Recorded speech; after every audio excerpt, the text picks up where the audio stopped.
Vamos dar início aqui a nossa videoaula, tá? Hoje nós vamos falar sobre as principais raças de caprinos e ovinos. A ideia aqui nessa videoaula é trazer mais um contexto geral das raças. Eu não vou aqui ficar passando raça por raça, até porque a gente tem um volume grande e eu vou dar aqui uma noção geral e depois a gente vai ter um aprofundamento com algumas raças mais importantes, tá? Então, eu acho que a primeira mensagem que a gente tem que ter aqui é que nem sempre você tem ali que passa raça por raça, mas vamos dar encaminhamento que vocês vão entender melhor. A primeira coisa que a gente tem que discutir quando a gente fala de raças, e aí vocês vão ver que isso vai ser abordado tanto para caprinos quanto para ovinos, é que esse conceito de raças ele tem que ser pensado num contexto mais amplo. Então a primeira coisa que a gente pensa, né, na hora que a gente fala de raça é um grupo de animais com características externas, né, ou características visuais que são fáceis de definir e identificar, que vão permitir uma avaliação visual de outros grupos de animais da mesma espécie. Então esse é um conceito de raça. E aí quando você pega aqui, né, a gente tem diversas raças e cada uma delas ela se torna possível, né? A gente está falando de uma mesma espécie, né, a espécie caprina, e dentro dessas raças a gente tem características aqui que permite identificá-la, né, comparado com essa.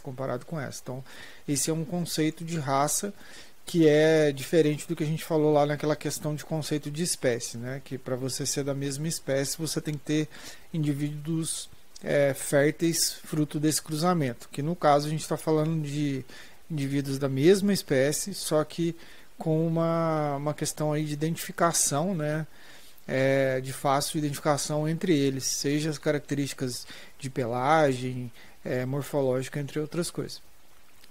Uma coisa que a gente tem que pensar nessa diferenciação, ela pode ser por separação geográfica, e aqui vem em destaque a questão que elas são transmissíveis, né? Então o cruzamento de indivíduos da raça Sanney, eles vão gerar ali um indivíduo Sanney com as mesmas características, né? Essas características são transmissíveis, isso que permite essa identificação.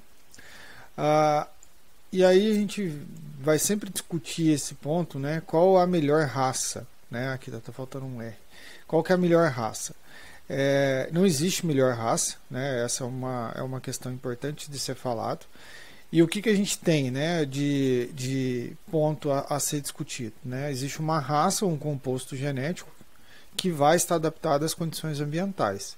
Então essa questão de adaptado às condições ambientais que é o que norteia a seleção aí de uma raça dentro da espécie, que vai fazer com que tenha bom desenvolvimento, produção, né, que aquela atividade seja sustentável naquele ambiente e que vai permitir a manutenção do homem na atividade, né? Então isso é o que torna uma raça melhor que as outras, no sentido de que ela está mais adaptada àquele ambiente. Então sempre quando se discutir a melhor raça, a gente tem que lembrar que não existe a melhor raça.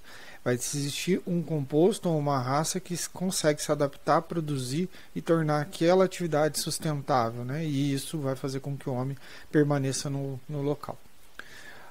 Nós já vimos esse slide, mas é importante retornar a ele para que a gente puxe uma outra coisa que a gente já comentou desse 1 bilhão de caprinos, né?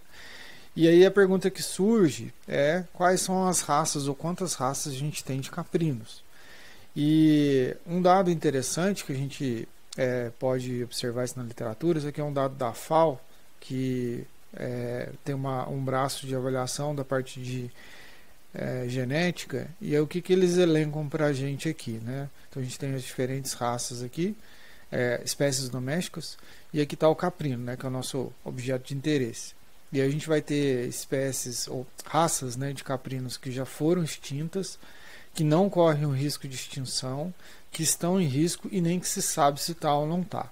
Então, assim, se você considerar esse material da FAO como um indicativo, o que a gente vai ver? Que existe ali mais de 600 existiram, né, mais de 600 raças, mas que hoje o que, que a gente vai ter, né, que esse é o mesmo dado lá da FAO e ele traz para a gente aqui, ó, os caprinos, e o que, que ele evidencia para a gente, né, por regiões aqui, África, Ásia, Europa, região do Caribe e América Latina, o meio da parte da Ásia, aí a gente tem o norte da América do Norte, Pacífico e o mundo. Quando a gente olha isso, o que, que a gente vai ver de imediato aqui? A gente tem 576 raças e um grande número, né, dessas raças elas são provenientes da África, Ásia e Europa, né? Então, se você for ver que a Europa é um grande gerador de raças, a Ásia também e a África. Então, seriam os três grandes eixos aí onde a gente tem uma maior diversidade de raças. Vão existir raças na América do Norte, vão existir raças, por exemplo, aqui na América Latina e região do Caribe, mas a grande diversidade ela está nesses três eixos aí, que é a Europa, a Ásia e a África. Então, só lembrando que a gente tem aqui 576. E como é que eu posso organizar isso? Né? Aí a gente vai voltar lá num slide que eu já passei para vocês também, que é o quê? De acordo com os produtos. Então, eu posso organizar essas raças de acordo com as suas especificidades de produção, né? Seja para carne, pele, leite ou fibra aqui, que aí no caso do caprino a gente vai ter o mohair ou se não a cachemir. Então quais são as principais raças? E aqui o que eu vou destacar para vocês? As principais raças criadas no Brasil, né? Então o que a gente já viu lá? Que a gente tem 576 raças, não é impossível falar de 576 raças, nem faz sentido essa discussão nesse número elevado de raças, mas isso traz para a gente que existe uma grande diversidade de raças no mundo. Mas o que a gente tem hoje no Brasil, né, em termos de raça? Tá? Para acessar as questões de raças, né, então a gente tem lá a Associação Brasileira de Criadores de Caprinos, né, que é a ABCC. Dentro da ABCC, o que a gente vai ver? A gente vai ver em torno de 16 raças regulamentadas que possuem registro, tá? E aí eu vou apresentar elas aqui para que vocês tenham um contexto geral. Uma primeira raça, né, é uma raça originária lá da África do Sul, que é a raça Boer. Uma outra raça também da África do Sul, que é a Kalahari. E a terceira aqui, que é a Savana. Então a gente teria essas três raças aqui. Vocês podem ver que são animais robustos, que têm um bom desenvolvimento muscular, que tem o foco em carne. A gente vai ter aí a Sanney, Toggenburg, Murciana, Alpina, Alpina Americana e Alpina Britânica. Tá? Então essa diferenciação que é Alpina, Alpina Americana, Alpina Britânica, é uma variação aí dentro da Alpina. Murciana, essa aqui é uma raça espanhola, essa aqui é suíça e essa é suíça. Tá? Então a gente tem essas raças. Eu tenho uma outra raça aqui que é a anglo-nubiana. Aí vão aparecer duas raças aqui que já tem uma conformação um pouco diferente, né? Que é o Jamanapari. Característico aí, um animal bem mais alto, perna alta, com uma orelha bem desenvolvida, tá? E a Bugi também é nessa mesma linha. Nós vamos ter a raça Angorá, que vocês podem ver que ela tem a característica de produção de fibra, que vai dar origem a cachemir. E aí eu vou ter duas raças nativas que são, né, a Mochotó e a Canidé. Então, se vocês olharem aqui, essas são as principais raças que existem hoje registro genealógico de acordo com a Associação Brasileira de Criadores de Caprinos. E o que a gente pode trabalhar aqui dentro dessas raças, né? Então, eu estou esquecendo aqui da Mambrina também, tá? Então, seria a última aqui, também é uma raça nativa. O que a gente tem aqui, né? Essas três primeiras aqui, a Boer, Kalahari e Savana, são raças especializadas para a produção de carne, né? Então, a própria conformação dos animais já deixa para a gente aí em evidência, né, o bom desenvolvimento de musculatura. São animais muito interessantes para a produção de carne. O que destaca aqui, que vale a pena destacar?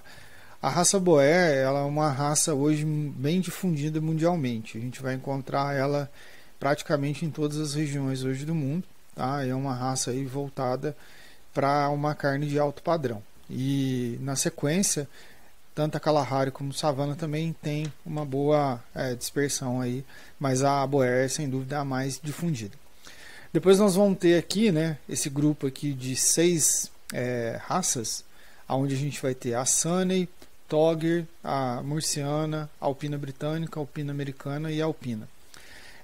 São raças produtoras de leite, vocês podem ver até pela conformação dela, né, o desenho do corpo, já são animais com mais ossos evidentes. Você pode ver que tem aqui, ó, já uma exposição das costelas. São animais com um bom desenvolvimento de úbre, são animais aí já com uma boa capacidade produtiva. Depois nós vamos ver uns dados de produção a respeito desses animais. Disso, cabe destacar que a gente tem uma grande dispersão aí da Sânnia no Brasil. Essa foi recentemente introduzida no Brasil, ela tem aí um grande potencial, mas ainda são poucos rebanhos em função do pouco tempo de entrada. Aqui nós vamos ter raças de dupla aptidão, né? A anglo-nubiana é a raça para carne e leite com maior dispersão hoje no Brasil. Então é uma raça muito interessante e importante aí no cenário da caprinocultura. Muitas das pessoas gostam muito das pelagens, ela tem uma variação de pelagem também que chama a atenção. E aí a gente tem esses dois animais aqui, que são também de dupla aptidão, mas já tem aí alguns questionamentos, por exemplo, questão de rendimento de carne. Você pode ver que rendimento de carcaça, você pode ver que é um animal aqui bem pouco profundo. Então são animais aí que alguns criadores hoje têm utilizado aí na sua criação. A Angorá, né, é uma raça para fibra, né, ela tem aí seu pelo mais longo, é uma fibra de alta qualidade que pode ser utilizada aí no mercado têxtil. E aí a gente tem aqui os nativos, né, e depois vocês vão ver lá que existem outros grupos, né, ecogrupos que são chamados, mas hoje a gente tem aí somente 3 grupos que são considerados aí, que é a Moxotó, a Canindé e a Mambrina, que são raças nativas que foram desenvolvidas no Brasil, que são provenientes daqueles primeiros animais que entraram lá na colonização, e aí por algum motivo elas fugiram, tiveram alguma saída, e aí hoje elas são reconhecidas como raças nativas, tá? Então é uma raça que tem uma boa capacidade de produção de leite. Essa é uma raça também que ela se adapta muito bem, né, às condições aí de semiárido, principalmente nós estamos falando aí da região Nordeste, tá? Então, se a gente olhar nesse cenário aqui, o que a gente tem, né? Nós estamos falando aqui de 3, 6, 9, 12, 13, 14, 15, 16. Então, esses são os 16 as 16 raças que estão hoje sobre o registro, que seguem um protocolo para ser registrados animais pela Associação Brasileira de Criadores de Caprinos. Aí tem um trabalho muito interessante que foi publicado aqui em 2014, que ele faz um levantamento das principais raças que são criadas no país, e essas raças elas têm um levantamento justamente porque elas são registradas, né? Então vocês vão ver aí algumas coisas que chamam a atenção, que é a principal raça que nós temos hoje com o maior número de rebanhos registrados é a alpina, né? Então seria aí uma maior que 931 rebanhos. Aí a gente tem a anglo-nubiana em segundo lugar, a Boer em terceiro, 359, e a Sânnia aqui 218 rebanhos registrados, tá? Então você tem ali a primeira que é leite, aí a gente tem a anglo-nubiana que é de duplo propósito, e aí depois a gente tem a Boer que é carne, e a Sânnia que é leite. Depois a gente vai ter aqui Toggenburg, você vai ter a alpina, savana, moxotó. Aí vocês podem ver aqui que aparece a azul, né? Essa ainda não é uma raça, ela está em processo de registro para se tornar raça, mas já apareceu aqui como uma possibilidade. Então aqui vocês conseguem ver essa distribuição, e a gente vê aqui que existe uma grande concentração, né, de raças, já 2 de leite, uma de duplo propósito e uma de carne. Aí se eu for ver aqui as outras aqui, leite, a savana vem aparecendo aqui, e o Kalahari está começando agora, né? São raças ainda recentes, mas que tem aí um futuro pela frente. O que é importante falar, né? As 4 raças mais importantes, então ó, destaque aqui para o leite, e aí a Boer com uma de carne, e a de duplo propósito aqui que é a anglo-nubiana. Um outro destaque que vale a pena falar é que a gente tem poucos rebanhos registrados. Isso talvez não reflita, né, o volume de animais que a gente tem. Então a gente vai ter muito animal SRD, animal cruza de raças especializadas com a base SRD. Então é um pouco, quando a gente fala no nível total do rebanho de caprinos, a gente vai ter uma maior variação. Aqui nós estamos falando só de rebanhos registrados.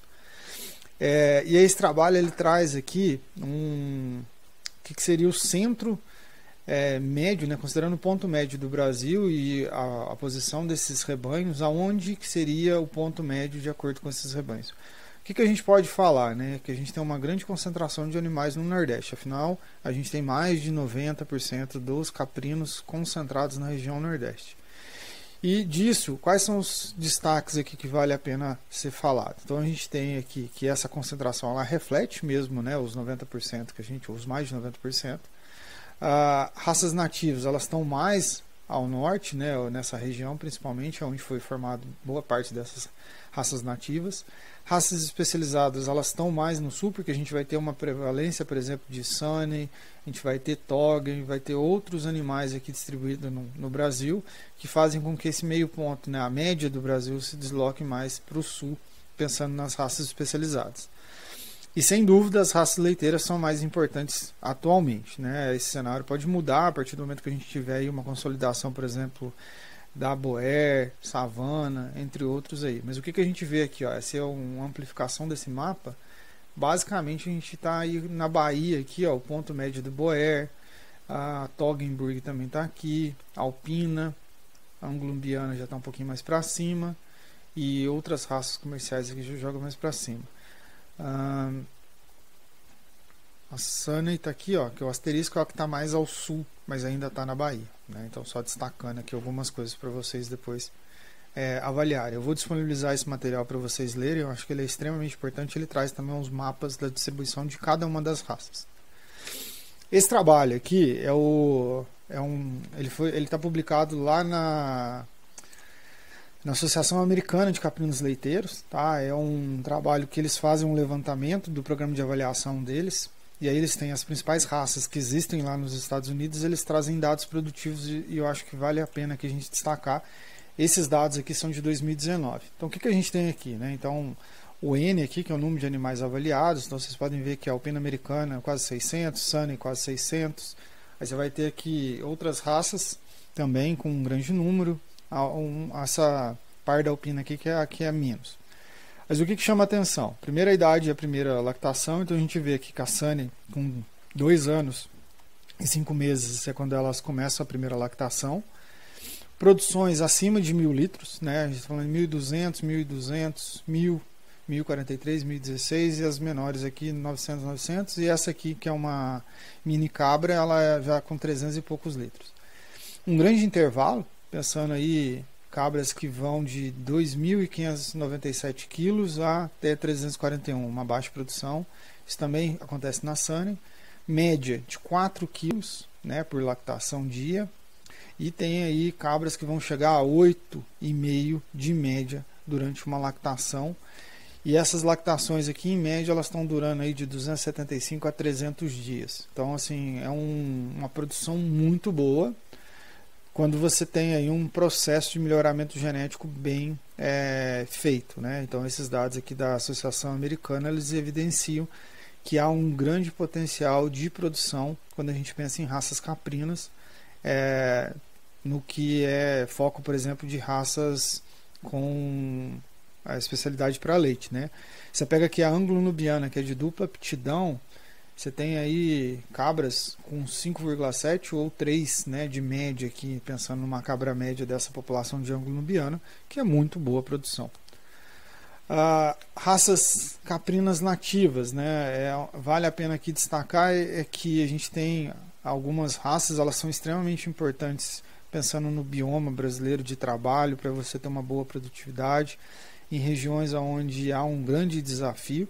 Elas são um material genético extremamente importante, porque são adaptadas àquele clima, conseguem sobreviver a condições desafiadoras e elas têm um grande papel aí de fortalecimento da caprinocultura. Então elas não devem ser deixadas de lado para que você faça a introdução das raças especializadas. É preciso que se avalie muito bem entenda o seu cenário para ver se vale a pena ou não trabalhar com raças nativas ou trabalhar com raças especializadas.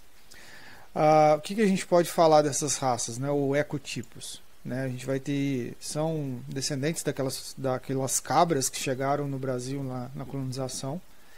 Houve uma seleção natural, um isolamento geográfico. São típicas da região Nordeste, até porque foi onde começou o país, né? Então tem uma razão de ser de estar lá e pela adaptação ao clima também. A gente tem essas 3 raças que são homologadas, que a gente já comentou delas, e a gente tem alguns ecotipos reconhecidos. Então a cabra azul, que é a que está mais próxima hoje de ser homologada também, e a gente vai ter algumas outras aqui. Depois tem um material específico para que vocês conheçam esses ecotipos e pensarem numa sustentabilidade de produção de